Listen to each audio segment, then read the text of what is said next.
अस्सलाम वालेकुम जी। आज की इस वीडियो में फ़िलिपियन ट्यूब ब्लॉकेज की बात करेंगे कि अगर आपकी फ़िलिपियन ट्यूब्स बंद हैं या जिन्हें आम ज़ुबान में कहते हैं कि ट्यूब्स बंद हैं, हमल नहीं हो रहा, तब आपको क्या करना चाहिए। अब फ़िलिपियन ट्यूब्स अगर आपकी बंद हों तो डेफ़िनेटली आपको प्रेगनेंसी नहीं होगी, क्योंकि फ़िलिपियन ट्यूब्स दो होती हैं हर फीमेल के अंदर। यूट्रस के दाएं तरफ और बाएं तरफ एक एक ट्यूब अटैच होती है। इसी फ़िलिपियन ट्यूब के अंदर जब अंडा आपकी ओवरी से निकलता है तो इस फ़िलिपियन ट्यूब के अंदर आ जाता है। अब फ़िलिपियन ट्यूब के अंदर आने के बाद वहाँ पे स्टे करता है, फिर आपके हस्बैंड का स्पर्म यहाँ फ़िलिपियन ट्यूब में आता है। उसके बाद दोनों आपस में मिलते हैं, एम्ब्रियो बनते हैं और ये एम्ब्रियो चला जाता है आपकी यूट्रस में और वहाँ पे आपका हमल फिर आगे ग्रो करता है। अब अगर आपकी फ़िलिपियन ट्यूब बंद है तो एक तो एग वहाँ पे आएगा नहीं। अगर एग आ गया है तो स्पर्म वहाँ पे नहीं आ सकेगा। अगर स्पर्म भी आ गया है, पार्शियल ब्लॉकेज है, तो एम्ब्रियो जब बाद में बनेगा वो साइज़ में बड़ा होगा, वो वापस यूट्रस के अंदर नहीं आ सकेगा। तो इसलिए फ़िलिपियन ट्यूब्स का खुला होना, पेटेंट होना बहुत ही ज़रूरी है हमल कंसीव करने के लिए। और अगर आपकी फ़िलिपियन ट्यूब बंद हैं तो आपको अलामात क्या क्या आएंगी, आपको क्या महसूस होगा, आपको कैसे पता चलेगा और किस वजह से आपकी फ़िलिपियन ट्यूब बंद होती हैं, रीजंस क्या होती हैं फ़िलिपियन ट्यूब ब्लॉकेज की। इन चीज़ों पे हम ऑलरेडी वीडियोस बना चुके हैं जो कि चैनल पे मौजूद हैं, आप चाहें तो देख सकती हैं। मेरा नाम है डॉक्टर ताहिर, चैनल है आपके लिए डॉक्टर हेल्पिंग हेल्थ, सब्सक्राइब ज़रूर कर लीजिएगा। तो इस वीडियो में हम डिस्कस करेंगे कि फ़िलिपियन ट्यूब आपकी ब्लॉक हैं या नहीं, ये आपको कैसे पता चलेगा। और दूसरा, जब आपको पता चल गया कि खुदा ना खास्ता आपकी फ़िलिपियन ट्यूब ब्लॉक हैं जिसकी वजह से आपको हमल नहीं ठहर रहा, तो पॉसिबल ट्रीटमेंट क्या क्या हो सकते हैं, क्या क्या ट्रीटमेंट ऑप्शन हैं आपके लिए। तो फ़िलिपियन ट्यूब ब्लॉकेज को देखने के लिए अगर टेस्ट की बात करें तो 3 टेस्ट होते हैं। सबसे पहला जो टेस्ट होता है उसको कहते हैं सेलाइन हिस्टेरोसल्पिंजियोग्राफी। इसके अंदर क्या होता है कि एक कैथेटर नीचे से यूट्रस से अंदर डाला जाता है और उसके बाद उस कैथेटर के साथ एक सिरिंज को अटैच करके एक सेलाइन आपके अंदर इंजेक्ट किया जाता है। सेलाइन बेसिकली एक फ्लूइड होता है वाटर की तरह, और इंजेक्ट करने के बाद आपके पेट का अल्ट्रासाउंड किया जाता है। अल्ट्रासाउंड के अंदर फिर आपका पेल्विस का जो एरिया होता है, यूट्रस के इर्द गिर्द दोनों साइडें देखी जाती हैं और फ्लूइड अगर वहाँ पे आ गया है तो अल्ट्रासाउंड के अंदर नज़र आ जाता है। अगर फ्लूइड दोनों साइडों पे मौजूद है तो इसका मतलब है कि आपकी फ़िलिपियन ट्यूब खुली थी, उनसे गुजर के फ्लूइड यहाँ पे आपके पेट के अंदर आया है। अब ये जो पहला टेस्ट है ये सबसे ज़्यादा सस्ता है, सबसे ज़्यादा आसान है, पेशेंट के लिए डिस्कम्फर्ट नहीं होता, कोई पेन नहीं होता, कोई हॉस्पिटलाइजेशन की आपको ज़रूरत नहीं होती। लेकिन इस टेस्ट से ये नहीं पता चलता कि आपकी जो फ़िलिपियन ट्यूब है वो मुकम्मल खुली है या नहीं, यानी कि अगर पार्शियल ब्लॉकेज है किसी लेवल पे वो पता नहीं चलेगी और किस लेवल के ऊपर ब्लॉकेज है ट्यूब्स के अंदर वो पता नहीं चलेगी। अब जी फ़िलिपियन ट्यूब की ब्लॉकेज को देखने के लिए जो दूसरा टेस्ट है वो पहले वाले टेस्ट की निस्बत थोड़ा कॉस्टली होता है। आपको थोड़ा सा डिस्कम्फर्ट भी हो सकता है, पेन भी हो सकता है, लेकिन पहले वाले टेस्ट की निस्बत वो ज़्यादा अथेंटिक होता है। हमें कंप्लीट पता चल जाता है कि ब्लॉकेज किस लेवल पे है, पार्शियल ब्लॉकेज है या कि कंप्लीट ब्लॉकेज है। इस टेस्ट को कहते हैं HSG टेस्ट।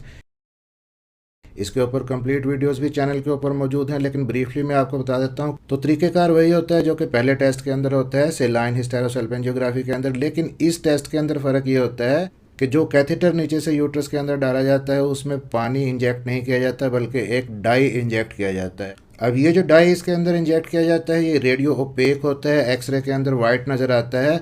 तो उसके बाद पेट के एक्सरे लिए जाते हैं और फिर उस फिल्म के अंदर पता चल जाता है कि आपकी जो फ़िलिपियन ट्यूब है वो खुली हैं या बंद है, मुकम्मल बंद है या मुकम्मल खुली हैं, और अगर बंद है तो किस लेवल के ऊपर ब्लॉकेज है। अब ये दूसरा टेस्ट मैंने आपको बताया कि थोड़ा सा आपको पेन या डिस्कम्फर्ट इसके अंदर हो सकता है, लेकिन इसका फ़ायदा ये है कि अथेंटिक ज़्यादा है। लेकिन ये तीसरे टेस्ट की निस्बत सस्ता है और कम पेनफुल है। अब जो तीसरा टेस्ट होता है फ़िलिपियन ट्यूब ब्लॉकेजेस को देखने के लिए, फाइनली हम यही करते हैं अगर पहले दो टेस्टों के अंदर कुछ रीज़न समझ नहीं आती, कुछ पता नहीं चलता। इस तीसरे टेस्ट को कहते हैं जी लेप्रोस्कोपी। इस लेप्रोस्कोपी के अंदर क्या होता है कि आपके पेट के अंदर एक सुराख किया जाता है, उस सुराख के ज़रिए एक नाली डाली जाती है। यूँ समझ लें कि एक दूरबीन होती है, उस नाली के अंदर एक कैमरा फिट होता है। उसके बाद उस कैमरे के ज़रिए आपके पेट को देखा जाता है कंप्यूटर के ऊपर। ख़ास तौर पे आपकी जो यूट्रस है, यूट्रस के आसपास का जो एरिया है, फ़िलिपियन ट्यूब्स हैं उनके आसपास का जो एरिया है, ये चीज़ देखी जाती है कि कहीं आपकी फ़िलिपियन ट्यूब्स आसपास के स्ट्रक्चर के साथ जुड़ी हुई तो नहीं है, आपकी फ़िलिपियन ट्यूब या ओवरीज आपस में जुड़ी हुई तो नहीं है, कहीं कोई इन्फेक्शन का साइन तो नहीं है, कोई पस की थैलियाँ या पॉकेट्स तो नहीं बनी हुई। और साथ ही साथ इस प्रोसीजर के दौरान मैथिलीन ब्लू डाई इंजेक्ट किया जाता है नीचे से यूट्रस के अंदर, और फिर लेप्रोस्कोपी के अंदर उस डाई को भी देखा जाता है कि वो बाहर आया है सही तरह से या कि नहीं। अब जी इस लेप्रोस्कोपी का फ़ायदा ये होता है कि एक तो ये मोस्ट कन्फर्मेटरी टेस्ट होता है फिलोपियन ट्यूब ब्लॉकेज को देखने के लिए, लेकिन इसका दूसरा फ़ायदा ये होता है कि ये डायग्नोस्टिक के साथ साथ थेरापेटिक भी होता है। यानी इससे पता भी चल जाता है कि फिलोपियन ट्यूब ब्लॉक हैं या कि खुली हुई हैं।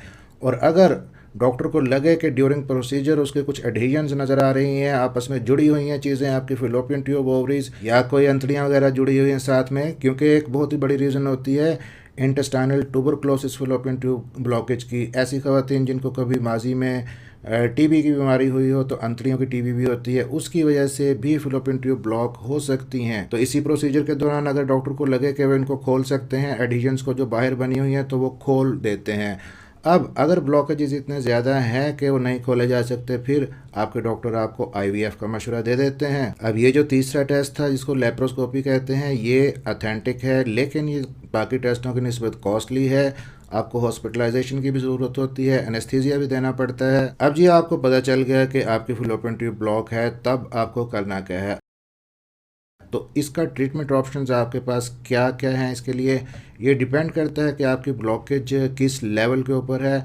अगर आपकी जो फिलोपियन ट्यूब है उसका जो बाहर वाला सिरा है जिसको हम डिस्टल एंड कहते हैं या फिम्ब्रिया जिसको कहा जाता है, अगर वहाँ पे ब्लॉकेज है तो उसको रिमूव करने की कोशिश इस तरह से की जाती है कि नीचे से यूट्रस से कैथेटर डाल के फ्लूइड को प्रेशर से पुश किया जाता है। तो इस प्रेशर से अगर कोई पस या स्लज वगैरह ट्यूब्स के अंदर होती है वो पुश होकर बाहर निकल जाती है और वो आपका जो डिस्टल एंड है वो खुल जाता है। इसी तरह अगर जो प्रोक्सिमल एंड है, पहले वाला अंदर वाला सिरा फिलोपियन ट्यूब का जो यूट्रस के साथ जुड़ा होता है, एक सुराख ऑस्टिया के ज़रिए खुलता है यूट्रस के अंदर, तो नीचे से कैथेटर डाल के उस सुराख के अंदर डालने की कोशिश की जाती है और ऑस्टिया को खोलने की कोशिश की जाती है। बाज़ जगहों पे एक और प्रोसीजर भी होता है कि अगर किसी की कोई एक साइड की ट्यूब बंद है, उसका कोई एक ख़ास पोर्शन बंद है, तो ऑपरेट करके उस पोर्शन को कट करके खोला जाता है और उसके अंदर एक प्लास्टिक की ट्यूब, एनजी ट्यूब टाइप होती है, वो रख दी जाती है और उसके बाद ट्यूब अपना फंक्शन करने लग जाती है।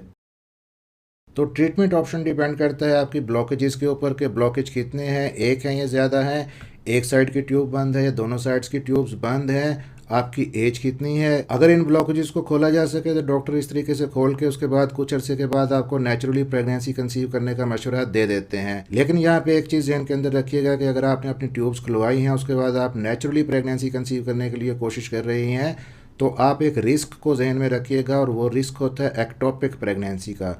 यानी एक्टोपिक प्रेगनेंसी से मुराद ये होती है कि आपकी फिलोपियन ट्यूब खुल तो गई थी लेकिन इतनी नहीं खुली थी, वो मुकम्मल उसका जो डायमीटर है वो बहाल नहीं हुआ था। फिलोपियन ट्यूब के अंदर एग तो आया, स्पर्म के साथ मिल भी गया, उसके बाद जो एम्ब्रियो बना वो साइज़ में बड़ा था, एग से भी स्पर्म से भी, वो वापस नहीं आ पाया, या जो मोटिलिटी थी, हरकत थी फिलोपियन ट्यूब की, वो मुतासर है, जिसकी वजह से एम्ब्रियो वहीं पे रुक जाता है, वहीं पे ग्रो करना शुरू कर जाता है, प्रेगनेंसी वहीं पे ग्रो करने लग जाती है। इसको एक्टोपिक प्रेगनेंसी कहते हैं और ये सीरियस भी हो सकती है कंडीशन, इससे ट्यूब्स रप्चर भी कर सकती हैं। तो इसलिए ऐसी कंडीशन के अंदर अगर आप नेचुरली कंसीव करने की कोशिश कर रही हैं तो कोशिश करें कि जैसे ही आपका प्रेगनेंसी टेस्ट पॉजिटिव आए तो उसके फ़ौरन बाद अपना एक अल्ट्रासाउंड करवाएं, ताकि एज़ अर्ली एज़ पॉसिबल आप जज कर सकें, देख सकें कि आपकी प्रेगनेंसी की सही लोकेशन क्या है। और अगर नेचुरली प्रेगनेंसी कंसीव नहीं होती, फिर आखिरी ऑप्शन आपके लिए आईवीएफ होता है। आईवीएफ में बेसिकली आपको कुछ अंडे बनाने वाली दवाइयाँ दी जाती हैं, कुछ इंजेक्शन दिए जाते हैं ताकि आपकी ओवरीज ज़्यादा अंडे बनाएं। फिर ओवम पिकअप डे के ऊपर एक अल्ट्रासाउंड गाइडेड नीडल के ज़रिए उन एग्स को बाहर निकाल दिया जाता है और लैब के अंदर फिर आपके हस्बैंड के स्पर्म के साथ मिला के एम्ब्रियो बनाया जाता है। एम्ब्रियो को फिर आपके यूट्रस के अंदर रख दिया जाता है और वहाँ पे फर्दर इम्प्लांटेशन का प्रोसेस आगे चलता है। बेसिकली इसमें उस प्रोसीजर को हम बाईपास कर देते हैं जो कि फिलोपियन ट्यूब के अंदर होना होता है, क्योंकि फिलोपियन ट्यूब के अंदर भी यही कुछ होता है कि वो पहले वहाँ पे एग आता है, फिर स्पर्म मिलता है, एम्ब्रियो बनता है। तो ये जो सारा प्रोसेस है ये बाहर लैब के अंदर कर लिया जाता है, उसके बाद एम्ब्रियो को बना के यूट्रस के अंदर मैनुअली पहुंचा दिया जाता है। तो इस तरह से टेस्ट ट्यूब बेबी बनता है। आई होप के फिलोपियन ट्यूब ब्लॉकेज से रिलेटेड वीडियो आपको हेल्पफुल रही होगी। मिलते हैं इसी तरह की अगली किसी इन्फॉर्मेटिव वीडियो के अंदर। वीडियो को लाइक और शेयर ज़रूर कर दीजिएगा और अपना ख्याल रखिएगा।